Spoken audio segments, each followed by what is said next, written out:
الرحمن الرحیم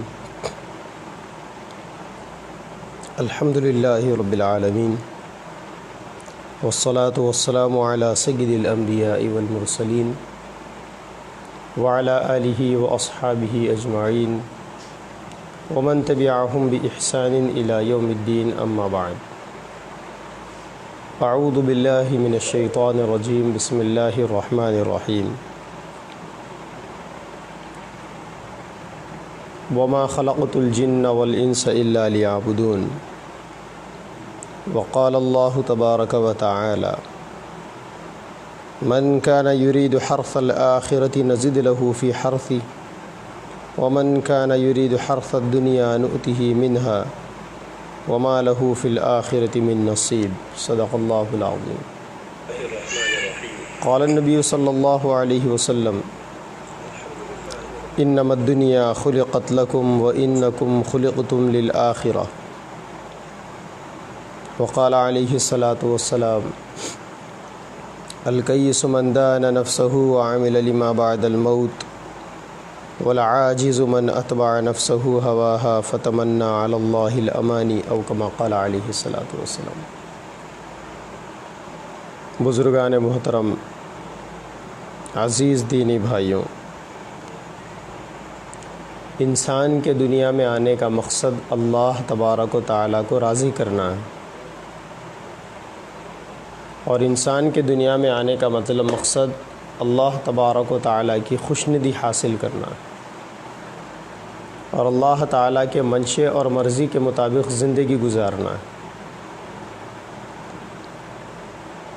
ایک حدیث قدسی ہے جو درایتاً مسلم ہے اور روایتاً جس میں بحث ہے. اللہ تعالیٰ فرماتے ہیں، یہ حدیث حضرات صوفیاء کرام کے پاس بہت مشہور ہے، کنت کنزا مخفیہ، کہ میں ایک چھپا ہوا خزانہ تھا، فاحببت ان اعرف بی، میں نے چاہا کہ میں اپنا تعارف کراؤں، فخلقت الخلق، تو میں نے مخلوق کو پیدا کیا. اللہ تبارک و تعالیٰ ایک چھپا ہوا خزانہ تھے. جب اللہ نے اپنا تعارف کرانا چاہا تو اللہ تعالیٰ نے مخلوق کو پیدا کیا. تو یہ مخلوق اللہ تبارک و تعالیٰ کے تعارف کا ایک ذریعہ ہے، اور پوری دنیا اللہ تبارک و تعالیٰ کے تعارف ہے. اللہ تعالیٰ نے ڈھیر ساری مخلوقات میں انسان کو اشرف المخلوق اسی لیے بنایا تاکہ اس کے ذریعے معرفت الہی اور معرفت خداوندی وجود میں آئے. قرآن مجید میں جہاں اللہ تعالیٰ نے فرمایا وما خلقت الجن والانس الا لیعبدون، کہ ہم نے انسان اور جنات کو اپنی عبادت کے لیے پیدا کیا ہے، تو بعض علماء نے لکھا ہے کہ الا لیعبدون کا اصل مطلب الا لیعرفون ہے، کہ اللہ نے انسانوں کو جنات کو اپنی معرفت کے لیے پیدا کیا، اور اللہ تبارک و تعالیٰ کی معرفت انسان کو حاصل ہوتی ہے اپنے من میں ڈوب کر. جب تک آدمی کو اللہ کی معرفت حاصل نہیں ہوگی اس وقت تک انسان کی عبادتوں میں جان پیدا نہیں ہو سکتی. عرفان کی دولت جب تک انسان کو حاصل نہیں ہوتی اس وقت تک انسان کی عبادتوں میں احسان کی صفت پیدا نہیں ہوتی. حضرت جبریل امین علیہ الصلاۃ والسلام جب اللہ کے نبی صلی اللہ علیہ وسلم کے پاس ایک سائل بن کر آئے، صحابہ کرام کی موجودگی میں حضرت جبریل امین نے اللہ کے نبی سے بہت سارے سوالات کیے. حضرت جبریل امین سوال کرتے جاتے، اللہ کے نبی اس کا جواب دیتے جاتے، جن میں ایک سوال یہ بھی تھا مل ایمان، ایمان کس چیز کا نام ہے، مل احسان، احسان کس چیز کا نام ہے، مل اسلام، اسلام کس چیز کا نام ہے. تو اس میں وہ سوال بھی تھا مل احسان، احسان کس چیز کا نام. تو اللہ کے نبی نے فرمایا ان تعبد اللہ کأنک تراہ فإن لم تکن تراہ فإنہ یراک. احسان یہ ہے کہ تم اللہ تبارک و تعالیٰ کی عبادت ایسے طور پر کرو گویا تم اللہ کو دیکھ رہے ہو. اور اگر تم اللہ کو نہیں دیکھ رہے ہو، اگر ایسا نہیں خیال کر سکتے، تو کم سے کم یہ تو سوچو کہ اللہ تم کو دیکھ رہا ہے۔ تو صفت احسان کے ساتھ عبادت کرنا، نماز پڑھنے کی تعلیم دی گئی۔ تو انسان کی عبادتوں میں اس وقت تک احسان کی اور عرفان کی کیفیت پیدا نہیں ہو سکتی جب تک کہ آدمی کو اللہ تبارک و تعالیٰ کی صحیح معنی میں معرفت نہ مل جائے، اللہ کی پہچان نہ مل جائے۔ کیونکہ دنیا کے اندر بھی کوئی بھی انسان اسی دوسرے انسان کا بہتر طور پر تعارف اور انٹروڈکشن کروا سکتا ہے جس کے بارے میں وہ جانتا ہو اچھی طریقے سے۔ اب جس آدمی کو اللہ کے بارے میں کچھ پتہ ہی نہیں، اللہ کی قدرت کے بارے میں کچھ پتہ ہی نہیں کہ ان کی قدرت کتنی بڑی ہے، ان کی کائنات کتنی بڑی کائنات کے اوپر ان کی گرفت ہے، اور ان کا نظام عالم چلانے کا انداز کیسا ہے، جس انسان کو یہی نہیں معلوم تو پھر اس انسان کے اندر اللہ تعالیٰ کی معرفت کیسے پیدا ہوگی؟ اور جب معرفت پیدا نہیں ہوگی تو پھر انسان اس اللہ تبارک و تعالیٰ کی عبادت میں جان کیسے پیدا کر سکے گا؟ اب وہ جو عبادت ہوگی بے جان عبادت ہوگی، وہ جو سجدے ہوں گے خیالات سے بھرپور سجدے ہوں گے، وہ جو نماز ہوگی غفلت والی نماز ہوگی، وہ جو قرآن مجید کی تلاوت ہوگی صرف حروف کا پڑھنا ہوگا، نہ معانی کا استحضار ہوگا، نہ اللہ تبارک و تعالیٰ کے احکامات اس میں جو بیان کیے گئے ہیں وہ ذہن نشین ہوں گے، اور نہ اللہ تبارک و تعالیٰ کی بڑائی اور کبریائی کا کوئی تصور ہوگا۔ ساری چیزیں بس ایسے ہی ہوگی۔ تو اسی لیے میرے بھائیوں، زندگی کے اندر اللہ تعالیٰ کا احسان اور اللہ کا عرفان بہت ضروری۔ اللہ کے نبی صلی اللہ علیہ وسلم کا فرمان عالی ہے، ما عرفناک حق معرفتک، اے اللہ ہم نے آپ کو جیسا پہچاننا ہے ویسا ہم نے آپ کو پہچانا نہیں۔ وما عبدناک حق عبادتک، اور جیسا آپ کی عبادت کرنی تھی ویسا ہم نے عبادت کی نہیں۔ نبی پاک صلی اللہ علیہ وسلم جو سراپا عبادت تھے وہ کہہ رہے ہیں یہ بات، جو اتنی عبادتیں کرتے تھے کہ مائی عائشہ رضی اللہ تعالیٰ عنہ کہتی تھی، کیا اللہ کے نبی آپ اتنی مشقت کرتے ہیں، کیا اللہ تعالیٰ نے آپ کے اگلے اور پچھلے گناہوں کو معاف نہیں کیا؟ حضرت مائی عائشہ فرماتی تھی، افلا اکون عبدا شکورا، کیا میں اللہ کا شکر گزار بندہ نہ بنوں؟ اتنی عبادتیں کرنے کے باوجود کہہ رہے ہیں کہ اے اللہ جیسی آپ کی عبادتوں کا حق ہے میں نے وہ حق ادا نہیں کیا، اور اتنی اللہ کی معرفت کے باوجود کہہ رہے ہیں کہ اے اللہ جیسا آپ کو پہچاننے کا حق تھا میں نے ویسا حق ادا نہیں کیا اس کا۔ تو اللہ تبارک و تعالیٰ کی معرفت کا حق کیا ہے؟ ہر انسان کے لیے اللہ کی معرفت کم از کم اتنی ہونی چاہیے کہ جو معرفت انسان کو شعوری طور پر گناہ چھڑا دے اور پورے ہمت کے ساتھ نیکی کرنے کی توفیق عطا فرما دے۔ جتنا مزاج انسان کا عارفانہ بنے گا اتنا انسان کو عبادتوں میں لذت آئے گی۔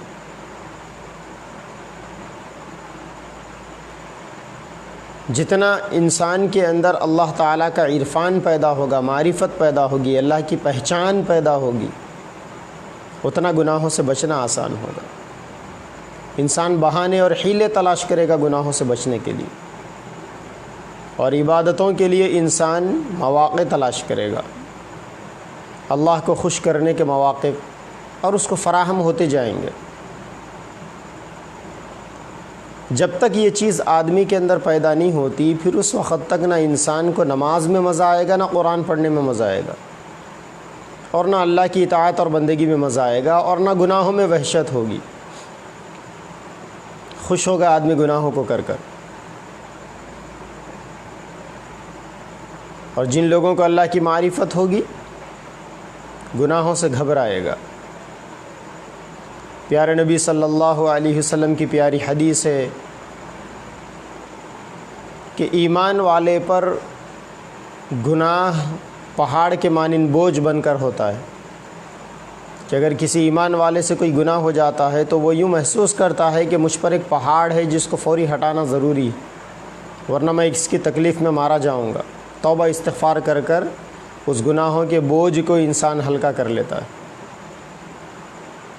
اور جس انسان کے دل میں صحیح ایمان نہیں ہوتا، وہ پہاڑ جیسے گناہ کو بھی رائی کے تنکے کے برابر سمجھے گا، رائی کے دانے کے برابر سمجھے گا۔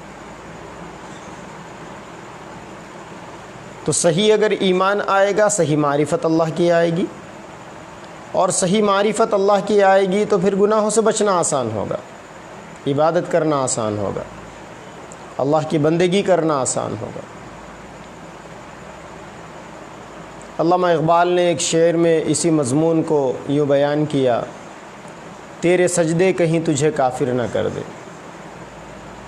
تیرے سجدے کہیں تجھے کافر نہ کر دے، تو دیکھتا کہیں اور ہے جھکتا، تو سوچتا کہیں اور ہے جھکتا کہیں اور۔ تو انسان کے سجدے انسان کو کافر بنا سکتے ہیں اگر انسان سجدوں کے اندر اللہ کا استحضار نہ رکھے۔ علامہ اقبال کی فکر ہے یہ، اسے اسلام میں کافر تو نہیں کہتے، لیکن بہرحال وہ معنوی کفر تو ضرور ہے، حقیقی کفر نہیں ہے۔ وہ کفر کا مطلب سجدہ اللہ کی عبادت کے لیے، اللہ کی بندگی کے اظہار کے لیے کر رہے ہیں، اور سجدے میں اللہ ہی نہیں ہے۔ کفر کس کا نام ہے؟ اللہ کے انکار کرنے کا نام ہے۔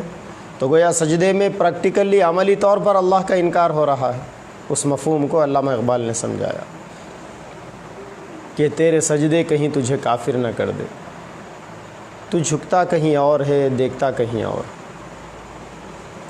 تو جس درجے آدمی کے اندر اللہ کی پہچان، اللہ کی معرفت ہوگی، اس درجے انسان کی عبادتوں میں جان آئے گی۔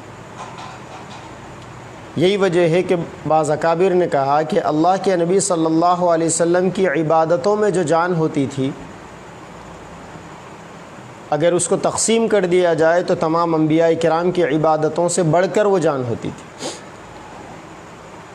اور اللہ کے نبی کا ایک سجدہ پوری امت کے قیامت تک کے سجدوں پر بھاری ہے۔ ایسا کیوں؟ کیونکہ وہ ایک سجدہ اللہ کی جس معرفت کے ساتھ ہوتا تھا، پھر ویسی معرفت نہ دیگر انبیاء کرام میں پائی جاتی ہے، نہ قیامت تک کسی انسان میں پائی جائے گی۔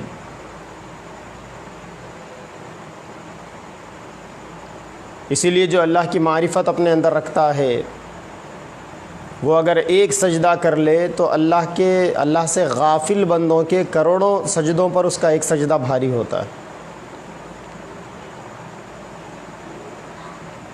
ذکر بھی وہ رنگ دیتا ہے جو ذکر اللہ کے تصور کے ساتھ، اللہ کے بڑائی کے تصور کے ساتھ۔ میرے استاذ محترم پیر و مرشد حضرت مولانا شاہ جمال الرحمن صاحب دامت برکاتہم نے ایک دفعہ فرمایا تھا ایک مجلس میں کہ بعض اللہ والے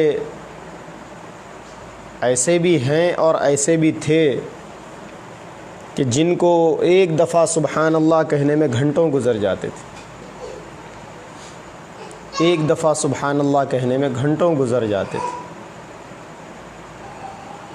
ایک دفعہ اللہ اکبر کہنے میں گھنٹوں گزر جاتے تھے۔ یعنی پہلے وہ سوچتے تھے کہ اللہ تعالیٰ کن کن چیزوں سے بڑے ہیں، پھر اس کے بعد اللہ اکبر کہتے تھے دل کی گہرائی کے ساتھ۔ وہ پہلے سوچتے تھے گھنٹوں کہ اللہ تعالیٰ کن کن چیزوں سے، کن کن عیبوں سے پاک ہے، پھر اس کے بعد وہ سبحان اللہ کہتے تھے۔ معرفت تھی ان کے اندر، اللہ کی پہچان تھی، اس وجہ سے ایسا ہوتا تھا۔ یہ جو رمضان کا مبارک مہینہ ہے، اللہ تبارک و تعالیٰ نے یہ مہینہ اپنی معرفت کے لیے ہی تو دیا تھا۔ معرفت کے پیدا ہونے کا ایک سبب یہ بھی ہے کہ انسان گر پڑ کر اللہ کی عبادت کرے۔ اور رات دن ایک کر کر اللہ کی عبادت کرے۔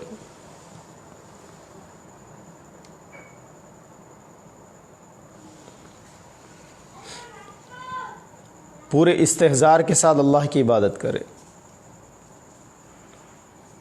جو آدمی گر پڑ کر اللہ کی عبادت کرے گا، رمضان اسی عبادتوں کا مہینہ ہے، نہ چاہنے کے باوجود بھی روزہ رکھنا ہے۔ جہاں چاہتے انسانوں کی فنا ہوتی ہے وہاں اللہ تبارک و تعالیٰ کی عرفان آدمی کو نصیب ہوتی ہے۔ جہاں انسان کی خود کی مرضی فنا ہوتی ہے وہاں اللہ تبارک و تعالیٰ کی خدائی ظاہر ہوتی ہے۔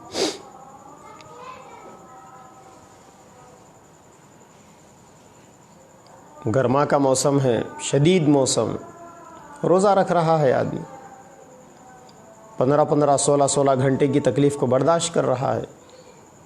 یہی تو انسان کے دل میں اللہ کی پہچان کروائے گی۔ رمضان میں کثرت سے قرآن مجید کی تلاوت ہوتی ہے۔ اس تصور کے ساتھ اگر اللہ کا کلام پڑھا جائے کہ یہ بادشاہوں کے بادشاہ کا کلام ہے، میں پڑھ رہا ہوں اور اللہ تعالیٰ سے بات کر رہا ہوں۔ اللہ کے نبی نے کیا فرمایا کہ قرآن کی تلاوت کرنے والا اللہ سے ہم کلامی کرنے والا، بات کرنے والا۔ اگر اس تصور کے ساتھ انسان قرآن کی تلاوت کرے کہ میں اللہ سے بات کر رہا ہوں تو پھر انسان کے دل میں اللہ کی معرفت پیدا ہوگی۔ نفل فرائض کے برابر ہے رمضان میں، نوافل کا اہتمام کرے گا اس تصور کے ساتھ۔ اللہ کے نبی نے فرمایا کہ انسان نوافل کے ذریعے سے اللہ تعالیٰ کا قرب حاصل کرتا ہے، اتنا کہ کنت سمیعہ الذی اسمع بہا وبصرہ الذی یبصر بہا ویدہ التی یبطش بہا ورجلہ التی یمشی بہا، کہ اللہ تعالیٰ اس کا کان بن جاتے ہیں جس سے وہ سنتا ہے، اللہ اس کی آنکھ بن جاتے ہیں جس سے وہ دیکھتا ہے، اللہ اس کے ہاتھ بن جاتے ہیں جس سے وہ پکڑتا ہے، اور اللہ اس کے پیر بن جاتے ہیں جس سے وہ چلتا ہے۔ یہ نوافل کی کثرت کی برکت۔ اب جو لوگ نوافل کا اس درجے اہتمام کریں گے وہ لوگ فرائض کیوں چھوڑیں گے؟ ہرگز نہیں چھوڑیں گے وہ۔ اور رمضان دعاؤں کی قبولیت کا وقت ہے۔ افطار کے موقع پر، سحر کے موقع پر، دن بھر میں روزہ دار کی ایک دعا ضرور قبول اللہ تعالیٰ قبول فرماتے ہیں۔ آج جمعہ کا دن ہے، جمعہ کے دن بھی دن بھر میں ایک گھڑی ایسی ہوتی ہے جس میں بندوں کی دعائیں قبول ہوتی۔ دعا بندہ اللہ سے مانگتا ہے کس تصور کے ساتھ کہ میری حاجت کو، میری ضرورت کو اللہ ہی پورا کریں گے۔ جب انسان اس تصور کے ساتھ دعا مانگتا ہے تو پھر انسان کا اللہ تعالیٰ کی ذات سے تعلق بڑھتا ہے، اور یہی تعلق بڑھتے بڑھتے انسان کے اندر اللہ کی عرفان پیدا کرتا ہے، اللہ کی معرفت پیدا ہوتی۔ اور اگر پھر بھی ہمارے اندر رمضان کے مہینے میں یہ چیزیں پیدا نہیں ہو رہی ہے تو پھر ہمیں دل کی بیماری لگی ہوئی، ہمیں ایمان کی خرابی کی بیماری لگی ہوئی۔ اب ہم کو اس بیماری کا علاج کروانا ہے کسی اللہ والے کے پاس، جس طریقے سے ہارٹ کا علاج کسی سرجن کے پاس ہوتا ہے، شوگر کا علاج کسی مشہور ڈاکٹر کے پاس ہوتا ہے۔ جسمانی بیماریوں کے لیے انسان، فزیکل فٹنس کے لیے انسان جد و جہد کوشش کرتا ہے، اسی طریقے سے ایمانی فٹنس کے لیے بھی اب انسان کو جد و جہد کرنا پڑے گا۔ اور یہ ایمان کی بیماریاں، یہ روح کی جو بیماریاں ہوتی ہیں، بدن کی بیماریاں، جسم کی بیماریاں ڈاکٹر صحیح کرتا ہے، ان روح کی بیماریوں کو اللہ والے صحیح کرتے ہیں، اللہ کے خاص بندے صحیح کرتے ہیں، اللہ کے جو ولی ہوتے ہیں وہ درست کرتے ہیں۔ اور ولیوں کی صحبت میں رہ کر ولایت کو سیکھا جاتا ہے۔ ولایت کس چیز کا نام ہے؟ اللہ کی معرفت کا نام ہے، اللہ کو پہچاننے کا نام ولایت ہے۔ اس لیے جو ولی ہوگا اسے اللہ تعالیٰ کے 99 ناموں کی کم سے کم پوری معرفت ہوگی، پوری بصیرت ہوگی اس کو۔ اللہ تعالیٰ کے کس نام کا کیا مظہر ہے، کیا تجلی ہے، سب پر وہ روشنی ڈال سکے گا، پورے شرح صدر کے ساتھ، انشراح قلبی کے ساتھ۔ ولیوں کی صحبت میں رہنے سے انسان کے مردہ دلوں کو زندگی نصیب ہوتی ہے۔ اللہ کے نبی صلی اللہ علیہ وسلم کا ارشاد ہے، اور یہی بات حضرت لقمان حکیم نے اپنے بیٹے سے ارشاد فرمائی تھی، علیکم بمجالست العلماء واستماع کلام الحکماء، کہ تم اپنے اوپر علماء کی مجلسوں میں بیٹھنے اور اللہ والوں کی باتوں کو سننے کو ضروری اور لازم قرار دے دو، اپنے اوپر فرض کر لو، اس کے فائدے ہیں۔ فإن اللہ یحیی القلب المیت، کیونکہ اللہ تعالیٰ مردہ دل کو زندہ کرتے ہیں بنور الحکمہ، حکمت کے نور سے۔ پھر تشبیہ دی گئی، مثال دی گئی کہ کیسا زندہ کرتے ہیں، مردہ دل کیسے زندہ ہوتا ہے۔ کما یحیی الارض المیتہ بماء المطر، کہ جس طریقے سے مردہ زمین بارش کے پانی سے زندہ ہوتی ہے، پورا چٹیل میدان ہوتا ہے، بارش ہوتی ہے پھر وہ جنگل بن جاتا ہے، پوری ہریالی پیدا ہو جاتی ہے، گویا بارش کا پانی زمین کو زندگی عطا کرتا ہے۔ اسی طریقے سے اللہ والوں کی باتیں، علماء کی باتیں انسان کے دل کے اندر ایمان کی بارش برسا دیتے ہیں، تو پھر وہاں پر اعمال کے پودے لگتے ہیں۔ اس کے نتیجے میں اللہ والوں سے اپنا تعلق مضبوط رکھ کر، ان کے ہاتھوں پر بیعت کر کر، اپنے آپ کو ان کے حوالے کر کر انسان پھر اللہ تبارک و تعالیٰ کی معرفت کو سیکھ سکتا ہے، اللہ تبارک و تعالیٰ کی تجلیات کا ظہور انسان پا سکتا ہے۔ اس کے لیے کچھ کرنا پڑے گا آدمی کو، اور اس کے لیے رمضان کا یہ مبارک مہینہ بڑا قیمتی مہینہ تھا۔ اگر اس مہینے میں آدمی وہ چیزیں کرتا تھا تو بہت فائدہ اٹھا سکتا تھا۔ رمضان کا یہ مبارک مہینہ اس کے لیے بہت نیکیوں کے سیزن کے طور پر، اور نیکیوں کے حصول کے لیے، اور اپنے اندر معرفت کے پیدا کرنے کے لیے بڑا اچھا اور زرین موقع تھا رمضان کا مبارک مہینہ۔ ابھی بھی 2-3 دن باقی رہ گئے ہیں، اگر انسان تنہائیوں کے اندر اللہ تبارک و تعالیٰ سے مانگے۔ حدیث پاک میں ہے نا اللہ کے نبی صلی اللہ علیہ وسلم کا ارشاد کہ اگر تم یہ محسوس کرتے ہو کہ تمہارا دعاؤں میں دل نہیں لگتا، عبادتوں میں تمہارا دل نہیں لگتا، تو پھر تم یہ کام کرو کہ تنہائیوں میں تم اللہ تبارک و تعالیٰ سے دل مانگو۔ اللہ تبارک و تعالیٰ سے دل مانگنا چاہیے تنہائیوں کے اندر۔ انسان کے پاس اگر صحیح معنی میں دل ہوگا تو پھر اس دل زندہ ہی کی تو قیمت ہے اللہ کی نظروں کے اندر، اس کے علاوہ کیا ہے؟ زندہ دلی ہی کی قیمت اللہ تبارک و تعالیٰ کے نزدیک۔ انسان جتنا زیادہ زندہ دلی کا مظاہرہ کرے گا اتنا زیادہ انسان کی عبادتوں میں بھی جان آئے گی، عبادتوں میں بھی جان آئے گی۔ تنہائیوں میں دل مانگنا چاہیے اللہ سے۔ رمضان کے اوقات گزر رہے ہیں، تنہائیوں میں اللہ تبارک و تعالیٰ سے مانگے کہ اے اللہ ہمیں دل زندہ عطا فرما دیجیے، تڑپنے پڑکنے کی توفیق دیجیے، دل مرتضیٰ سوز صدیق ہمیں عطا فرما دیجیے۔ سیدنا علی مرتضیٰ کا دل ہو آدمی کے دل کے اندر، اور سیدنا صدیق اکبر رضی اللہ عنہ کا سوز و گداز ہو، پھر عبادتوں میں مزہ آئے گا۔ پھر وہ صحابہ جیسی مثال قائم ہوگی کہ ایک صحابی تلاوت کر رہے ہیں اور آسمان سے فرشتے آ کر سن رہے ہیں۔ ایک آدمی تلاوت کر رہے ہیں اور دوسرے دن اللہ کے نبی کہہ رہے ہیں کہ تمہارا پڑھنا اللہ کو بہت پسند ہے، کاش ہمارا پڑھنا بھی اللہ تعالیٰ کو پسند آ جائے، کاش ہمارے سجدوں پر اللہ کو پیار آ جائے، کاش ہماری نمازوں پر اللہ تعالیٰ کو ترس آ جائے، کاش ہماری دعاؤں پر اللہ تبارک و تعالیٰ کو ناز ہو۔ اللہ تعالیٰ فرشتوں سے کہے کہ دیکھو میرے بندے کو کیسا مجھ سے لو لگایا ہوا ہے، اس کے بغیر زندگی ناتمام ہے۔ ایک کیفیت اگر انسان کے دل میں پیدا ہو جائے تو سمجھو پھر پیدا ہونے کا مقصد پورا ہو گیا، کیونکہ اللہ نے اسی سوز و گداز کے لیے ہمیں پیدا کیا تھا، درد دل کے لیے پیدا کیا گیا ہے انسان کو۔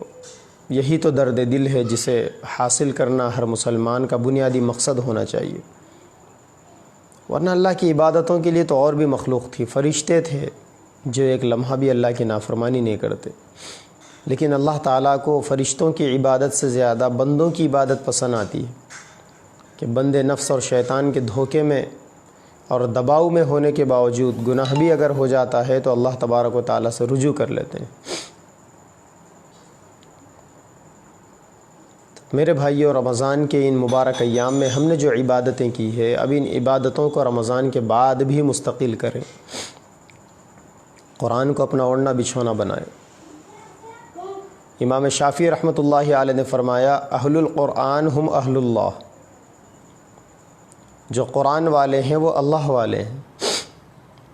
جو قرآن کو اپنا اوڑھنا بچھونا بناتے، قرآن کو اپنی نگاہوں کے لیے سرمۂ بصیرت بناتے ہیں۔ دنیا میں ایسے بہت سارے اللہ والے اور اللہ والیاں گزری ہے جن کی زندگی کی ساری باتیں قرآن کی آیتوں سے ہوتی تھی، جن کا اوڑھنا بچھونا قرآن تھا۔ کسی اللہ والے کا انتقال ہونے لگا، انہوں نے اپنے بیٹے کو بلا کر کہا کہ بیٹا، گھر کے اندر وہ جو کونا ہے، وہ جو محراب ہے، کونے کو محراب کہا جاتا ہے۔ محراب کا مطلب وہ نہیں جو مسجدوں میں ہوتا ہے، گھروں کا محراب کا مطلب گھر میں نماز پڑھنے کی جگہ یا نماز کا ایک کونا۔ تو انہوں نے اپنے بیٹے سے کہا، حضرت وہب بن منبہ رضی رحمۃ اللہ علیہ، کہ بیٹا وہ جو گھر کا کونا ہے، وہ جو محراب ہے نا، اس میں اللہ کی نافرمانی نہیں کرنا، کیونکہ میں نے اس کے اندر 24,000 مرتبہ قرآن شریف مکمل کیے، 24,000 مرتبہ۔ کسی نے اپنے بچوں سے کہا کہ میں نے 13,000 قرآن اس میں ختم کیے تھے۔ روزانہ رات قرآن، دن قرآن، بس قرآن قرآن، نوافل میں قرآن، فرائض میں قرآن، یہی جنون تھا ان کا۔ عشق ہونا چاہیے آدمی کو قرآن مجید سے، قرآن مجید سے لگاؤ ہو آدمی کو، اتنا پڑھے انسان کہ بس قرآن سوار ہو جائے انسان کے اوپر، کیونکہ آخرت میں بخشش کروانے والا ہے، اور اس کے ہر حرف پر 10 نیکیاں عام دنوں میں ہے، رمضان میں تو 100 نیکیاں ملے گی ہر حرف میں، نمازوں میں پڑھیں گے تو ہزار ایک لاکھ نیکیاں ملے گی ایک حرف پر۔ اسی لیے پیارے نبی صلی اللہ علیہ وسلم کا پیارا ارشاد ہے کہ جس انسان کو قرآن مجید کی تلاوت کی وجہ سے دعا مانگنے کی فرصت نہ ہو تو اللہ تعالیٰ دعا مانگنے والوں سے زیادہ اسے عطا فرماتے۔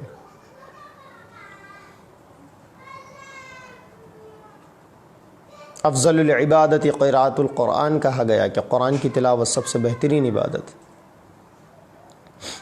تو اس عبادت کا حصول آدمی رمضان میں بھی کیا تھا، رمضان کے بعد بھی کرے، نوافل کثرت سے پڑھے، رمضان کے بعد اپنے اوپر لازم کر لیں کہ مجھے روزانہ اتنے رکعت نوافل پڑھنا ہے، کیونکہ نوافل سے انسان اللہ کا قرب حاصل کرتا ہے، اور فرائض کا اہتمام تو ہر مسلمان عاقل اور بالغ کے اوپر فرض ہے، وہ کسی طور پر بھی چھٹکارا ہی نہیں ہے اس سے۔ ایک معمول بنا لے دعا کرنے کا انسان، روزانہ کچھ نہ کچھ وقت ہمارا دعا کے لیے مخصوص ہے، کم از کم 5 منٹ رات کی تاریکی میں اگر وہ دعا ہوتی ہے تہجد کے وقت میں تو بہت بڑھیا ہے، یا نہیں تو پھر مغرب کے غروب کے وقت، مغرب سے پہلے دعا کر لے، دعاؤں کی قبولیت کا وقت ہوتا ہے مغرب کا وقت، یہ جیسی اللہ تبارک و تعالیٰ نے کیف متفق توفیق دے دے۔ رمضان کا مبارک مہینہ تھا، نفس اور شیطان کی آلائشوں سے اپنے آپ کو بچا کر رکھے تھے۔ اب رمضان کے بعد کثرت سے استغفار کریں، کیونکہ استغفار انسان کے گناہوں کی نحوستوں کو دھل دیتا ہے۔ جس طریقے سے اگر جسم انسان کا گندا ہو جائے تو آدمی پانی نہا کر اپنے آپ کو فریش کر لیتا ہے، اسی طریقے سے استغفار انسان کے گناہوں کو دھل دیتا ہے۔ تو رمضان کے بعد جتنا ہو سکے کثرت سے استغفار کا ماحول بنائیں، درود شریف کا اہتمام کرے، کم از کم صبح ایک تسبیح، شام ایک تسبیح، کسی اللہ والے سے بیعت ہو کر، کسی اللہ والے کے ہاتھوں میں اپنا ہاتھ دے کر اور اپنے آپ کو کسی اللہ والے کے حوالے کر کر ان کے بتائے ہوئے وظائف اور اوراد کے اوپر عمل کرے، وہ جو ذکر بتائیں یا وہ جو مراقبے وغیرہ بتائے اس کے اوپر عمل کرے۔ اس سے انسان کو اللہ تعالیٰ کے دل میں اللہ کی محبت انسان کے دل میں اس سے پیدا ہوگی۔ خود بھی کمائیں، غریبوں کی بھرپور مدد کریں۔ جو لوگ عیدی بن کر نہیں کما کر بھوکے مرتے ہیں ان کا کوئی مرتبہ نہیں ہے اللہ کی نظروں میں، اسلام ان کا کوئی رسپیکٹ نہیں کرتا۔ اللہ کے نبی نے جہاں صدقے کی فضیلت ارشاد فرمائی، صحابہ نے پوچھا یا رسول اللہ اگر ہمارے پاس دینے کے لیے کچھ نہ ہو تو؟ آپ نے فرمایا محنت کرو، کماؤ، پھر اس کے بعد خرچ کرو۔ یہ چیز اللہ تعالیٰ کو بہت پسند ہے۔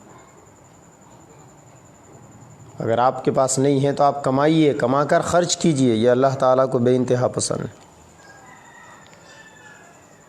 اسی لیے اللہ کے نبی کی ایک اور حدیث ہے، المؤمن القوی خیر من المؤمن الضعیف، کہ طاقتور مومن کمزور مومن سے اللہ کی نظروں میں اچھا ہے، بہتر ہے، کیونکہ طاقتور مومن کی طاقت حلال روزی کے حصول میں بھی صرف ہوتی ہے اور دین کی تبلیغ میں بھی خرچ ہوتی۔ جسمانی اعتبار سے بھی اپنے آپ کو فزیکلی فٹ کیجیے اپنے آپ کو۔ حضرت علی نے فرمایا صحتک فی یدک، تمہاری صحت تمہارے ہاتھوں میں۔ ہم راتوں کو دیر سے سو کر دن میں بے وقت کھا کر اپنی صحتوں کو خراب کرتے، اوقات کو ضائع کرتے ہیں۔ ہم راتوں میں جلدی سونے کا ماحول بنائیے، دوپہر میں پابندی سے قیلولہ کیجیے، کیونکہ دوپہر کا قیلولہ انسان کو رات کی عبادتوں میں توانائی اور زندگی عطا کرتا ہے، تہجد کی توفیق ہوتی ہے۔ دن میں گناہوں سے بچیں تاکہ آپ تہجد میں اٹھائے جائیں۔ دن بھر میں 5 نمازیں مؤذن صاحب کی اذان پر فرض ہوتی، اذان کے بعد پڑھی جاتی۔ تہجد ایک ایسی نماز ہے جو دل کی اذان پر پڑھی جاتی، فرشتے آ کر اذان دیتے ہیں اس کے دل پر، کیونکہ اللہ تعالیٰ اور اس بندے کا ہی راز ہوتا ہے تہجد کی نماز میں، دنیا تو سوئی ہوئی ہوتی۔ تو دن میں گناہوں سے بچیں، عام دنوں میں رمضان کے بعد کھانے پینے کے اندر، سونے کے اندر اوقات کو مینٹین کریں، پابندی کریں اوقات کی، تو عبادتوں میں مزہ آئے گا، تہجد کی توفیق ہوگی۔ اور یاد رکھیں کہ جو تہجد گزار بندے ہوتے ہیں ان کی اپنی برکتیں ہوتی۔ حضرت امام غزالی رحمۃ اللہ علیہ نے فرمایا کہ جو بندہ تہجد گزار ہوتا ہے، اللہ تعالیٰ اس کے تہجد کی برکت سے اس کے محلے کے بکریوں کے تھنوں کے دودھ میں بھی برکت کو ظاہر فرماتے۔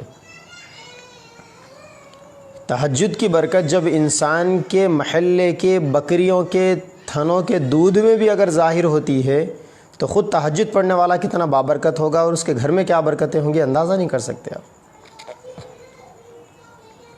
بلکہ اس کی پیڑھیوں میں برکتیں ہوتی۔ اور بعض اللہ والوں کی باتیں ہیں کہ تہجد گزار بندہ مرنے سے پہلے اللہ تعالیٰ جنت میں اس کا کون سا مقام ہوگا اسے بتا دیتے ہیں۔ میں نے خود بڑے بڑے اللہ والوں سے بات سنی، جو تہجد گزار بندے ہوتے ہیں مرنے سے پہلے وہ اپنا مرتبہ، اپنا مقام جنت میں دیکھ لیتے ہیں۔ آپ نے دیکھا ہوگا کہ انسان کا جب انتقال ہوتا ہے تو وہ اس کی نگاہیں اوپر ایسی ٹکی ہوئی ہوتی، کبھی غور کیا ہوگا تو یاد کر لیں۔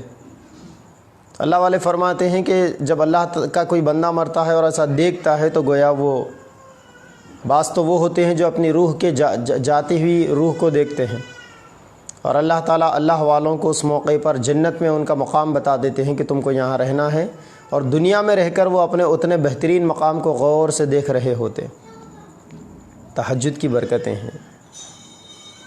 توفیق مانگیں اللہ تبارک و تعالیٰ سے کہ اے اللہ ہمیں آہ سحرگاہی نصیب فرمائیے، کیونکہ علامہ اقبال نے کیا کہا، عطار ہو، رومی ہو، رازی ہو، غزالی ہو، چاہے فرید الدین عطار ہو یا جلال الدین رومی ہو،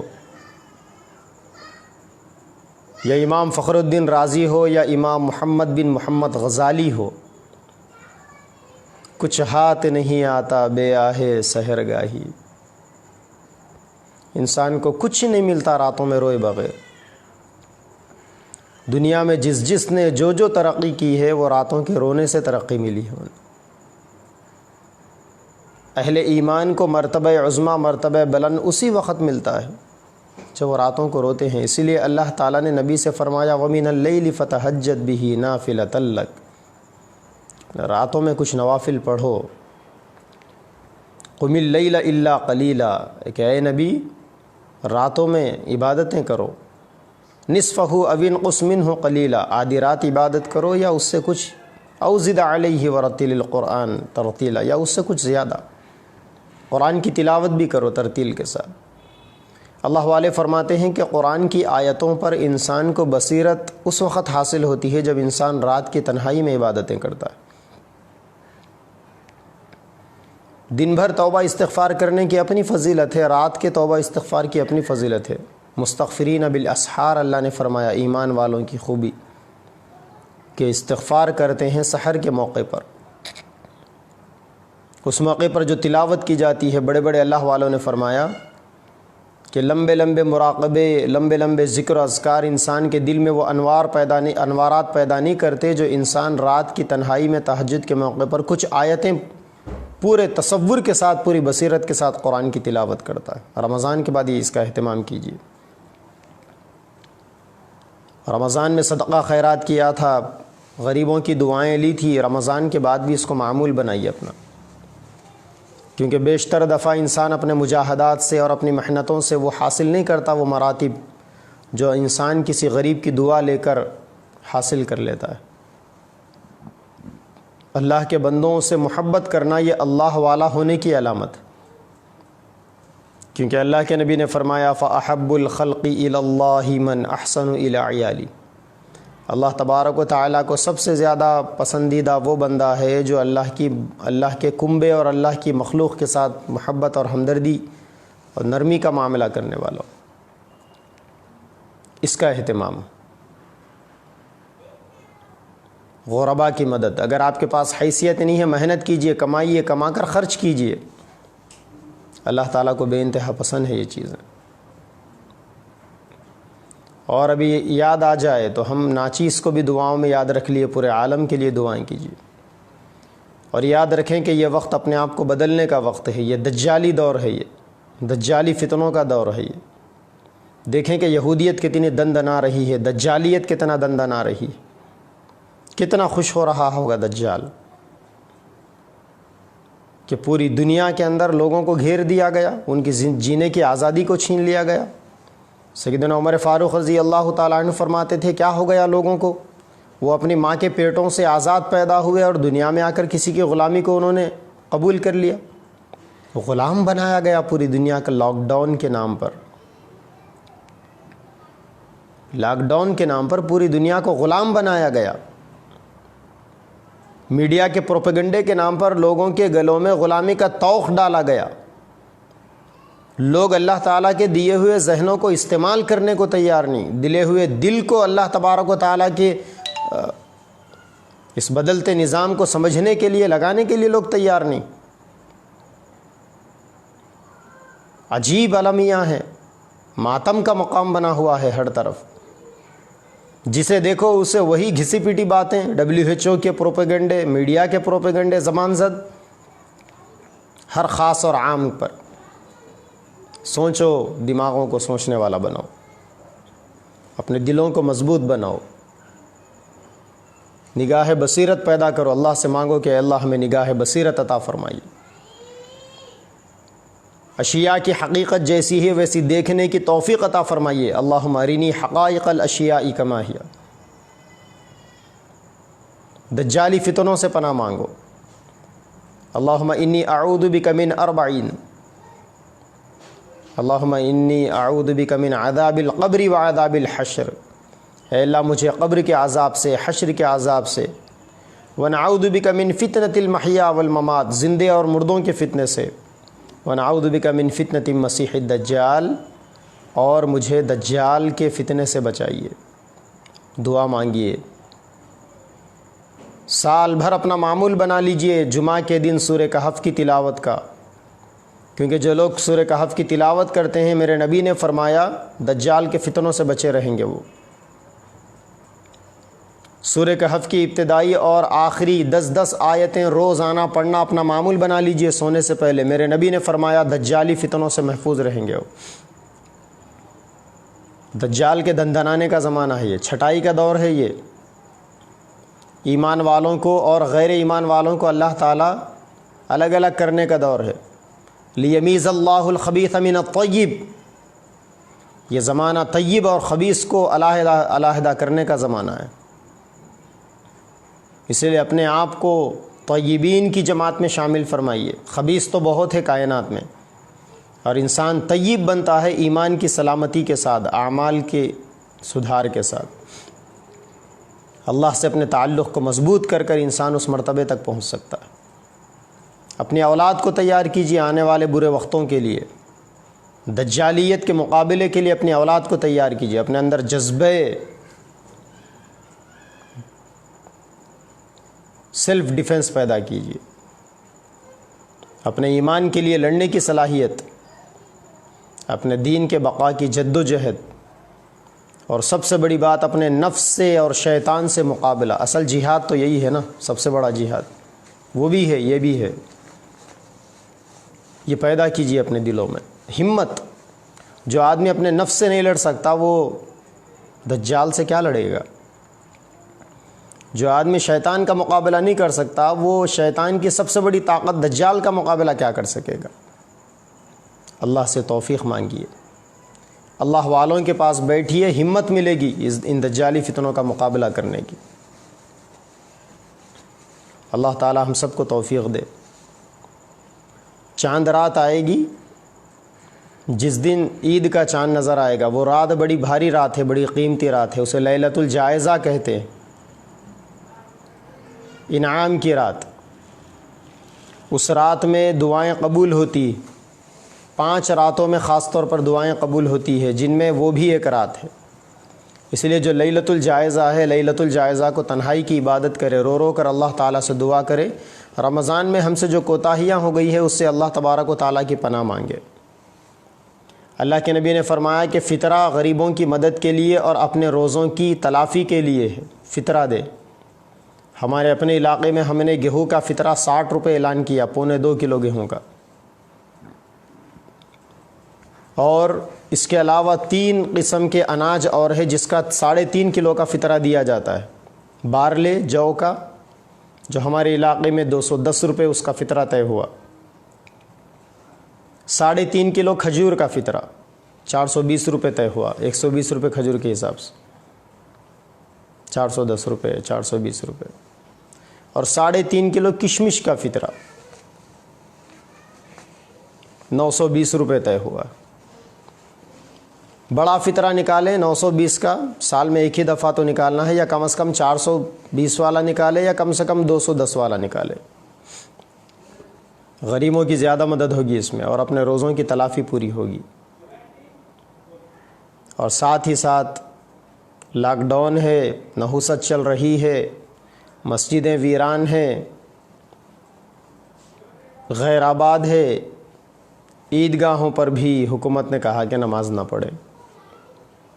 تو اپنے اپنے محلوں میں جہاں جہاں آسانی سے چند لوگ جمع ہو جائیں، جمع ہو کر نماز پڑھ لیں۔ اپنے گھر کے لوگ، گھر میں حال ہوگا، ورنڈا ہوگا، دیوان خانہ ہوگا، صحن ہوگا، پڑھ سکتے ہیں اس میں۔ کوئی ایک آدمی اس میں سے امام بن جائے، 2 رکعت نماز پڑھ لے عید کی، 6 تکبیریں زیادہ کہنی ہوتی ہے۔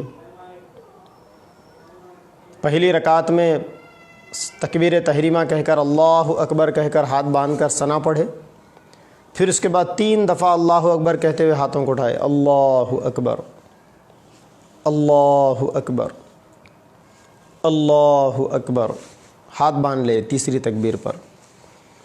سورہ فاتحہ ضم سورت کر لیں، رکوع سجدہ، پھر دوسری رکعت کے لیے جب کھڑے ہوں تو پہلے سورہ فاتحہ ضم سورت کریں۔ جب ضم سورت ہو جائے تو پھر اب 4 مرتبہ تکبیر کہے، 4 تکبیر ہے۔ پہلی تکبیر پر اللہ اکبر، ہاتھ کو اٹھا کر چھوڑ دیں۔ دوسری تکبیر پر اللہ اکبر، ہاتھ کو اٹھا کر چھوڑ دیں۔ تیسری تکبیر پر اللہ اکبر، ہاتھ کو اٹھا کر چھوڑ دیں۔ یہ 3 زائد تکبیریں ہو گئی دوسری رکعت کی۔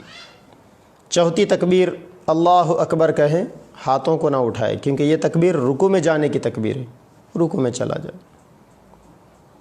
جب یہ 2 رکعت مکمل ہو جائے تو امام صاحب کھڑے ہو کر چھوٹا سا خطبہ دے دے، عید کا خطبہ سنت ہے، اگر آتا ہو تو دے دیں، نہیں آتا ہے اگر آیت الکرسی پڑھ دیں کھڑے ہو کر، تیسرا کلمہ پڑھ دیں، پہلا کلمہ، چوتھا کلمہ، جو آتا ہے وہ پڑھ دے، خطبہ ادا ہو جائے گا۔